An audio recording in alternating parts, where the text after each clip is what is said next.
Hi எல்லாருக்குமே நமஸ்காரம். Happy Monday. நான் இன்றைக்கி கார்த்தால பலப்பலான்னு 4 மணிக்கு எழுந்திருக்க லேட்டெல்லாம் என்னென்னா 2 நாளாக ஆக்சுவலாக ஒரு நாளாவது கொஞ்சம் ரிலாக்ஸாக தூங்குவேன். இன்றைக்கி தூங்காததுனால நான் எழுந்திருக்கலை. என்னென்னா அப்புறம் ரொம்ப டயர்ட் ஆகிடுது வண்டி ஓட்டுறது. கொஞ்சம் நேரம் தூங்கலாம். என்னென்னா இன்றைக்கி வீடு வர க்ளீன் பண்ணோம். நாளைக்கு தமிழ் வருஷப்பிறப்பு, மற்ற நாளைக்கு விஷயம் இல்லைடா. என்னால் வீடு க்ளீன் பண்ணணும் அப்படிங்கிறதுனால சரி முதல்ல எழுந்திருந்து வீடெல்லாம் குளிக்கலை, எல்லாம் க்ளீன் பண்ணி ஒற்றையெல்லாம் கொஞ்சம் அடிச்சுட்டு எல்லாம் பண்ணிவிட்டு நான் வீடு க்ளீன் பண்ணேன். என் பிள்ளை பெருக்கி தரேன்மா, நீ ஒற்றையை அடிச்சுட்டு நீ பாத்திரம் தேய்ச்சிக்கோ, நான் பெருக்கி தரேன்னு சொன்னேன். துடைக்கலை, அப்புறமா பண்ணிக்கலான்னு சொல்லிவிட்டு அந்த வேலை பண்ணோம். அப்படி கோயம்புத்தூரில் நாங்கள் காந்திபுதூரில் அந்த ஹவுஸ் ஓனரோட பேர் லக்ஷ்மி அக்கா பழனிசாமி, அவர் ஹஸ்பண்ட் பேர். அவளுக்கு 4 பொண்ணுங்க.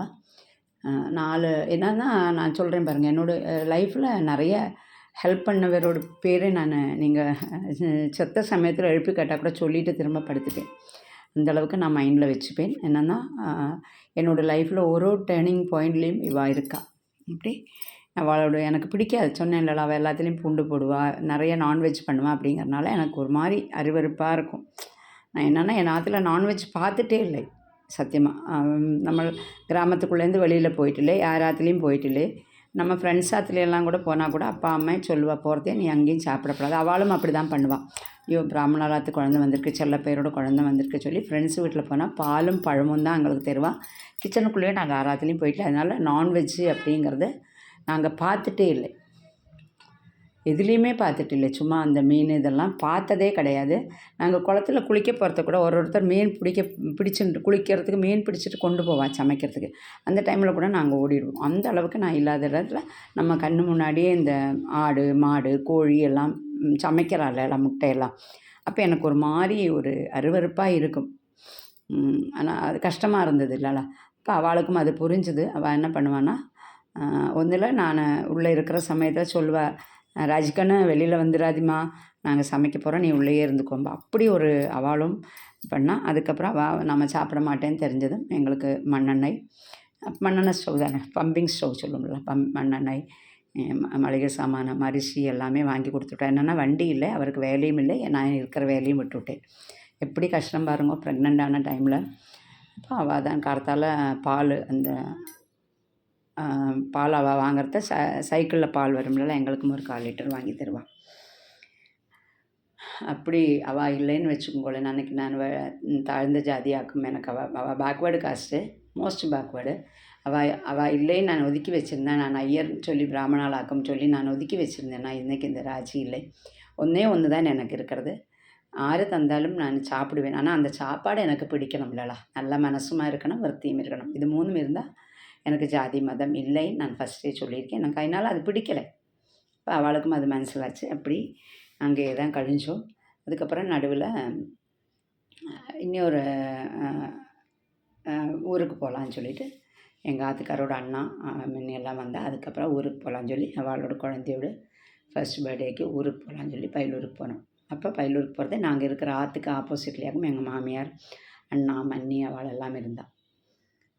அப்போவும் நாங்கள் போனாலும் எங்கள் அம்மா எங்கே வந்து பார்க்கவோ, நாங்கள் அம்மையை போய் பார்க்கவோ இல்லை, பயமாக இருந்தது. யார் என்ன சொல்லுவா, ஊருக்கு பயந்துன்னு தானே நம்மளை அந்த காலத்தில் எல்லாம் வாழ்ந்துட்டு இருந்தோம். நம்மளுக்காக வாழவே இல்லை. இப்போ தானே எல்லோரும் யார் என்ன சொன்னாலும் என்ன, நம்ம லைஃப் நம்ம வாழணும், சந்தோஷமாக நமக்கு பிடிச்ச மாதிரி வாழணும்னு சொல்லி நம்ம இப்போ தான் பண்ணிட்டுருக்கோம்.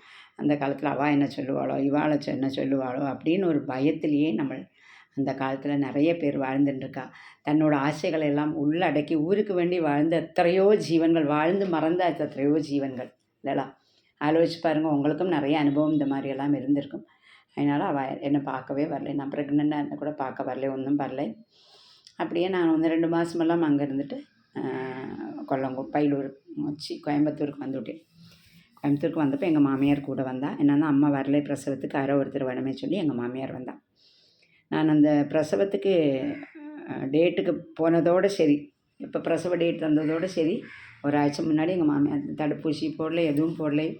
பகவான் இருக்கான்னு சொல்கிறதுக்கு நிறைய உதாரணங்கள் என்னோடய லைஃப்பில் நடந்துகிட்டே இருக்கு பாருங்க. எங்களுக்கு வேலையே இல்லாமல் நாங்கள் கிட்டத்தட்ட 6-7 மாதம் நல்லா சுகமாக சாப்பிட்ருக்கோம் இல்லைலா. எந்த குறையுமே தெரியாது. ஏதோ ஒரு விதத்தில் பகவான் உறங்கியிருப்பார். அதுக்கப்புறம் ஆஸ்பத்திரிக்கு போகிறோம். ஆஸ்பத்திரிக்கு போயிட்டு நாங்கள் ஒரு ஆഴ്ച முன்னாடி போனப்போ அவள் சொன்னால், டெலிவரி நாளைக்கு ஆகிடும், நீங்கள் அட்மிட் பண்ணிவிடுங்க சொன்னா. இப்படி February 28 நான் அட்மிட் ஆனேன் கோயம்புத்தூர் மெடிக்கல் காலேஜில். March 1 கார்த்தால 11:30 மணிக்கு எனக்கு ஆதிரா பிறந்தா. இன்றைக்கி இருக்கிற முதலமைச்சர் ஸ்டாலினோட பர்த்டே அன்றைக்கி என் பொண்ணும் பிறந்தா. ரொம்ப கஷ்டப்பட்டுவிட்டேன். என்னென்னா ஆரோக்கியமே இல்லை, நான் ஹெல்த்தியான ஃபுட் எதுவுமே சாப்பிடல இல்லைங்களா. வெறும் பழைய சாதம், மோரிஞ்சாதம் இந்த மாதிரி தான். எந்த மருந்தும் இல்லை, பழங்கள் இல்லை, நம்மளுக்கு பிடிச்சது எதுவுமே இல்லை. ஆனாலும் ஆதிரா 300 இருந்தா. 300 3.5 கிலோவோ இருந்தால். ரொம்ப அழகான குழந்தை, நல்ல ஹெல்த்தியான குழந்தை. நார்மல் டெலிவரியில் அவ்வளோ கஷ்டப்பட்டு பிறந்தப்பழும் டாக்டர்ஸே வேண்டாம், எனக்கு பிரசவமே வேண்டாம், என்னை கொன்று விடுங்க, என்னால் முடியலை, என்னை இன்ஜெக்ஷன் போட்டு கொன்று விடுங்கன்னா. குழந்த பிறந்ததும் அவள் காட்டிட்டு சொன்னால், இந்த குழந்தைய நான் எடுத்துகிட்டு என்னை கொன்று விட்டா அப்படின்னு கேட்டாள்.